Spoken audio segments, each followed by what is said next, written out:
Hola, bienvenidos a otra clase de Física para el Cineu. En el video de hoy nos vamos a enfocar en la cinemática y en algunos de los principios fundamentales que la misma establece, ¿sí? Bueno, la cinemática es la rama de la física que va a estudiar el movimiento de los cuerpos, va a analizar y describirlo el movimiento, pero sin ahondar en las causas que a él lo producen, ¿sí? Simplemente vamos a ver cómo se modifica. ¿Qué sería el movimiento? La variación de la posición de un cuerpo a medida que avanza el tiempo.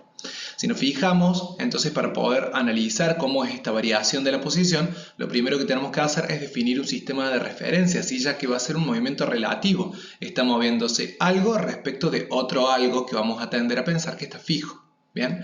Entonces, tenemos que tener muy en cuenta que cuando trabajemos con cinemática, una de las partes fundamentales para definir va a ser nuestro sistema de referencia, ¿sí? Indicando cuál es la posición del espacio que tomamos como cero y cuál es el tiempo que tomamos como inicial. Supongamos que analizamos el movimiento del autito que vemos en la diapositiva, ¿sí? Podríamos decir que en un gráfico XY se desplaza de esta manera, subiendo y bajando y avanzando sobre el eje de las X, ¿sí? Ahora bien, si nosotros tomáramos fotos en el tiempo del autito, podríamos decir que en el tiempo 0 se encuentra en la posición inicial, en el tiempo 1 se encuentra un poco más adelante, tiempo 2 más adelante, 3 y 4, ¿sí? ¿Qué son estas posiciones en el tiempo? Bueno, justamente son los vectores posición, que si se acuerdan fueron uno de los primeros ejemplos que introdujimos cuando estábamos analizando magnitudes vectoriales, ¿sí? ¿Cuál es la particularidad que tienen? Que este vector posición va a ser una función del tiempo, ¿sí? Por eso es que tiene entre paréntesis la variable de la cual depende, ¿sí? ¿Qué estamos diciendo acá entonces? Que este es el valor que adopta el vector en el tiempo 0. Este es el vector que adopta la posición en el tiempo 1. Este es el vector de la posición en el tiempo 2, tiempo 3 y tiempo 4, ¿sí? Pero hay que tener en cuenta que esos T1, 2, 3 y 4 son valores concretos de tiempo, ¿sí? No son una variable. De esta manera podemos ver cómo este vector posición se va modificando a medida que avanza el tiempo. Eso justamente sería el movimiento de este cuerpo. Bueno, en base a la variación de este vector posición podemos definir lo que denominaríamos delta P o delta de posición, ¿sí? Que es este vectorcito de acá. En alguna bibliografía puede ser que al vector posición en vez de P lo referencien como R, ¿sí? Entonces acá tendríamos R de T0, R de T1, R de T3 y esto sería delta R, ¿sí? Pero es lo mismo, el nombre del vector es indistinto. De esta manera podríamos definir como una velocidad media, ¿sí? A la variación de este vector posición respecto de la variación del tiempo. Acuérdense que delta siempre me está indicando la variación. ¿Qué significa la variación? Bueno, es la posición final menos la posición inicial y en el tiempo va a ser el tiempo final menos el tiempo inicial, perdón. Fíjense que para indicar la posición final decimos la posición que adopta el cuerpo en el tiempo final menos la posición que ha adoptado el cuerpo en el tiempo inicial, ¿sí? Si nosotros hacemos lo suficientemente P, lo que podemos hacer es traducir esta velocidad media, ¿sí? En una velocidad instantánea. De esta manera es como vamos a definir nosotros entonces a la velocidad instantánea del cuerpo y va a ser la variación instantánea de la velocidad respecto del tiempo, ¿sí? En general, cuando les informemos en los enunciados la velocidad, vamos a estar hablando de la velocidad media del cuerpo, sobre todo ahora que vamos a estar trabajando con movimiento rectilíneo uniforme. De manera análoga podríamos definir la variación de la aceleración en función del tiempo como la variación de la velocidad sobre la variación del tiempo, es decir, cuánto cambia la velocidad en un cierto tiempo. Bien, dijimos entonces que el delta era final menos inicial, entonces tendríamos velocidad final menos velocidad en el tiempo final menos velocidad en el tiempo inicial sobre tiempo final menos tiempo inicial, ¿sí? Podemos comenzar a analizar el movimiento rectilíneo uniforme. Vamos a ver que es un nombre que es bastante autodescriptivo, ¿sí? Ya que nos está hablando de que es un movimiento, ¿sí? Es decir, que hay una variación de la posición en función del tiempo, que es rectilíneo, ¿sí? Es decir, que podemos simplificar esta variación de la posición a una única dimensión y le vamos a llamar x en vez de p. ¿Sí? Vamos a decir la variación de x respecto del tiempo va a continuar siendo un vector, la diferencia es que va a ser un vector con una sola coordenada, ¿sí? Con la coordenada en la posición. Y si bien le llamamos x, hay que tener en cuenta que no necesariamente va a ser coincidente con el eje horizontal, ¿sí? Es más, normalmente a la posición la vamos a colocar en el eje vertical. Y finalmente nos indica que es uniforme, es decir, que la velocidad va a ser constante. Recordemos ahora un poquito cómo era la ecuación de la recta, ¿sí? La ecuación de la recta tenía esta forma, si la graficábamos en un gráfico XY, era de este estilo, ¿sí? En donde, ¿qué decíamos? Y va a ser la variable dependiente, que va a variar en función de X, A y B van a ser parámetros, ¿sí? Siendo A la ordenada al origen y B la pendiente de la función. Y x va a ser nuestra variable independiente que puede asumir cualquier valor dentro del dominio en el que está definida la función, ¿sí? La ordenada al origen, recordemos que va a ser el valor que va a asumir la función cuando nuestra variable independiente sea 0. Es decir, que gráficamente sería el punto en donde la recta corta al eje de las y, ¿sí? Y la pendiente nos va a decir qué tan rápido va a aumentar o no la función, ¿sí? Entre más grande sea b, más rápido va a estar aumentando la función lineal, ¿sí? A esto lo podemos relacionar entonces con nuestra ecuación del movimiento rectilíneo uniforme, ¿sí? ¿Qué dice?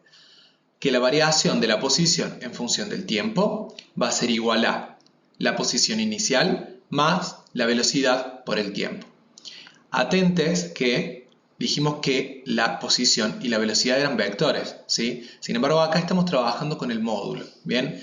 La velocidad y la posición van a ser vectores unidimensionales, ¿sí? Porque dijimos que el desplazamiento iba a ser solamente en una dimensión, ¿sí? Entonces, tienen una sola componente, esa componente va a ser igual al módulo y lo único que van a poder tener es signo positivo o negativo según se desplacen en el semieje positivo o el semieje negativo, ¿sí?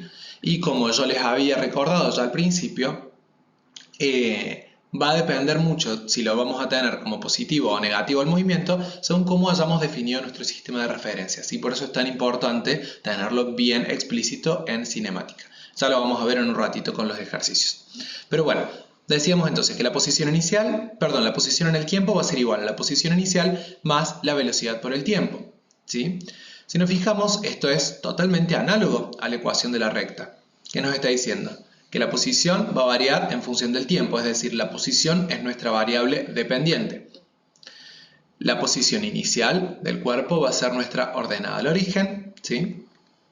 Y la velocidad, ya que es una constante, va a ser la pendiente, ¿sí? de la recta.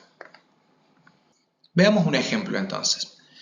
Dice que un guepardo persigue a un antílope que inicialmente se encuentra a 75 kilómetros de él. Suponiendo que corre con una velocidad constante de 80 km por hora y sabiendo que tarda 7,71 segundos en atraparlo, ¿qué distancia corre el guepardo? También nos pregunta si podríamos conocer a qué velocidad corría el antílope. Bueno, veamos cómo representaríamos primero que nada esto en un gráfico XY. Y fijémonos que ahora este gráfico lo que tiene es la posición en el eje vertical y la variación del tiempo en el eje horizontal. ¿Por qué colocamos a la variación del tiempo en el horizontal y a la posición en la vertical? Bueno, porque esta va a ser nuestra variable dependiente y el tiempo va a ser nuestra variable independiente, ¿sí? Entonces conservamos esa nomenclatura, ¿bien? Que el eje de las X siempre tiene las variables independientes. Podríamos decir que el avance en el tiempo de la posición del guepardo va a ser de esta forma, ¿sí? Dijimos que era rectilíneo porque es a velocidad constante. Y el antílope vemos que está un poco más adelante. ¿Cuánto más adelante? 75 metros, ¿sí? Y fíjense también que la pendiente de la trayectoria del antílope tiene menos valor, ¿sí? ¿Por qué es más chiquita la pendiente del antílope que la del guepardo? Porque dijimos que la pendiente era la velocidad, ¿sí? Y el antílope corre, naturalmente, más lento que el guepardo. Si no fuera así, el guepardo nunca lo alcanzaría y por tanto estas dos rectas nunca se cruzarían, ¿sí? Una vez que empieza la persecución, llegan a un punto en común en que el guepardo atrapa al antílope, ¿sí? Y en ese momento están compartiendo el tiempo y la posición. Fíjense que es el único punto del espacio-tiempo en donde se encuentran en el mismo lugar, ¿sí? Bueno, reemplacemos esto entonces con las variables. Decimos que estas posiciones que están sobre el eje de las Y's, ¿sí? Sobre el vector posición, sobre el eje posición, perdón, van a ser las posiciones iniciales, tanto del guepardo como del antílope. El guepardo coincide con el centro de los ejes de coordenadas, ¿sí? Por lo tanto está en la posición 0, tiempo 0. Mientras que el antílope se encuentra 75 metros más adelante. Por lo tanto está en el tiempo 0, posición 75 metros. ¿Bien? Luego, en el tiempo que se encuentran, el enunciado nos dice que es a los 7,71 metros y además sabemos, porque se encontraron, que necesariamente están en la misma posición. Por lo tanto, tenemos el X del guepardo y el X del antílope en el tiempo de encuentro, que sabemos que va a ser el mismo. Bueno, ¿cómo va a ser la variación del vector posición? La fórmula es la misma para el antílope y para el guepardo, lo que va a variar son los parámetros, ¿sí? Vamos a tener que para el guepardo, en el tiempo de encuentro, va a ser la posición inicial del guepardo más la velocidad del guepardo por el tiempo de encuentro, ¿sí? Fijémonos que acá, cuando planteamos esta función, estamos planteándolo con t como variable, ¿sí? Mientras que acá ya le estamos asignando un valor a la variable t. ¿Cuál es el valor? El valor del tiempo de encuentro, es decir, 7,71 segundos, ¿sí? Reemplazando, sabemos que la posición inicial del antílope era de 0 metros, que la velocidad del antílope es de 95 km por hora y que el tiempo de encuentro va a ser de 7,71 segundos. Si nos fijamos acá tenemos una incongruencia dimensional, ya que tenemos el primer parámetro en metros y la velocidad la tenemos en kilómetros por hora, mientras que al tiempo lo tenemos en segundos. ¿Qué vamos a hacer entonces? Vamos a convertir estos kilómetros por hora en metros por segundo. Vamos a usar nuestro factor de conversión. El primero que queremos simplificar es el kilómetro, por lo tanto en el factor de conversión lo coloco en el lado opuesto, estaba en el numerador, así que lo coloco en el denominador. En el numerador pongo la unidad de destino, que van a ser metros, ¿sí? Y después pongo la equivalencia. Un kilómetro equivale a 1000 metros. De esta manera se me simplifican kilómetros. Y luego, ¿qué me falta? Convertir horas en segundos. Bueno, coloco otro factor de conversión. La variable que quiero simplificar, la unidad, perdón, que quiero simplificar se encuentra en el denominador. Por lo tanto, coloco en el numerador, en el factor de conversión. En el denominador coloco la unidad de destino y luego la equivalencia. Una hora equivale a 3600 segundos. Puedo simplificar entonces hora con hora y este resultado ya me quedaría expresado en metros sobre segundos. Segundos se me simplifica con este segundo de acá. Todo este resultado me quedaría en metros y lo puedo sumar con este otro metros para que me dé una posición que también va a estar en metros. Fíjense que dimensionalmente es congruente. ¿Bien?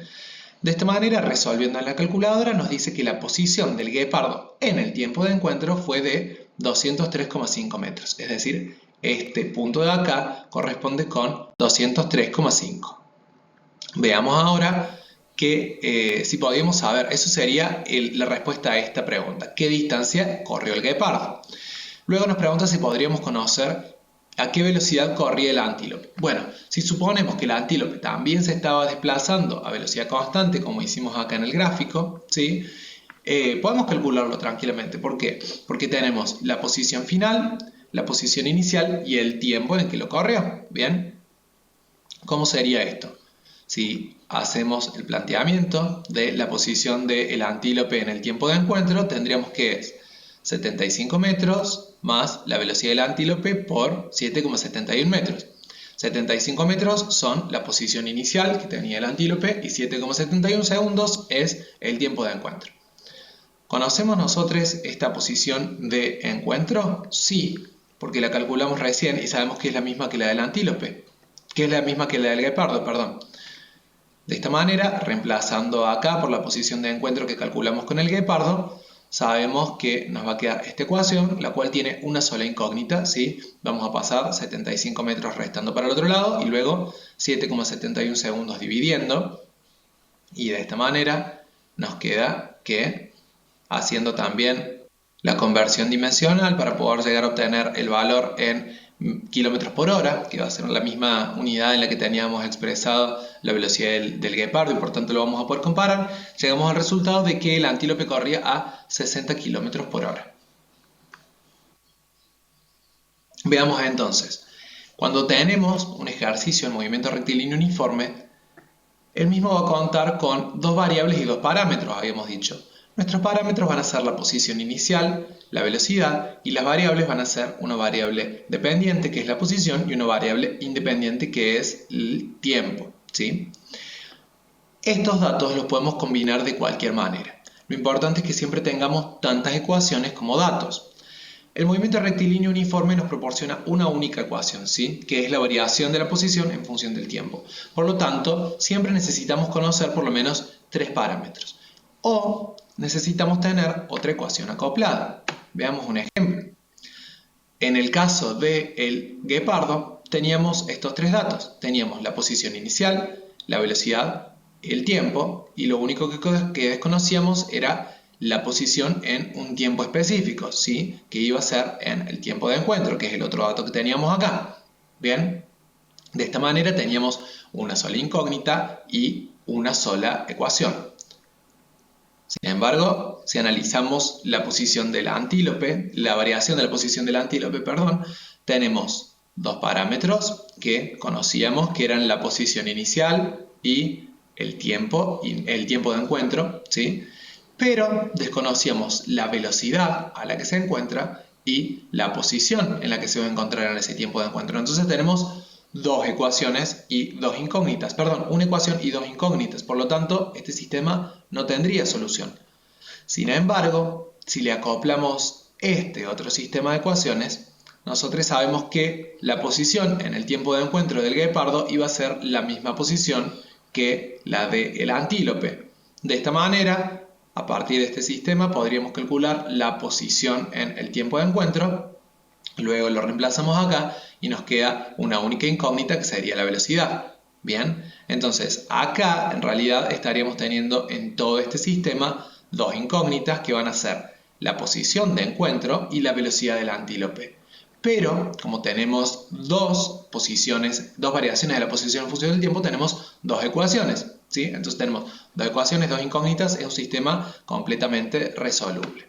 Veamos otro ejemplo. Nos dice que dos trenes recorren la misma vía en sentido contrario. En el instante inicial se encuentran separados por 150 kilómetros y nos dice que si el tren A se mueve a una velocidad constante de 110 km por hora y el tren B a una velocidad constante de 145 km por hora, ¿cuánto tiempo tardarán en chocar? Bueno, lo primero que hacemos de vuelta es hacer nuestra representación gráfica, ¿sí? Tenemos posición en el eje de las Y, tiempo en el eje de las X, y esta recta sería la variación de la posición en el tiempo para el tren A. Fijémonos que el tren A va a menos velocidad que el tren B. Por tanto, el tren B va a tener una pendiente que en valor absoluto va a ser mayor, ¿sí?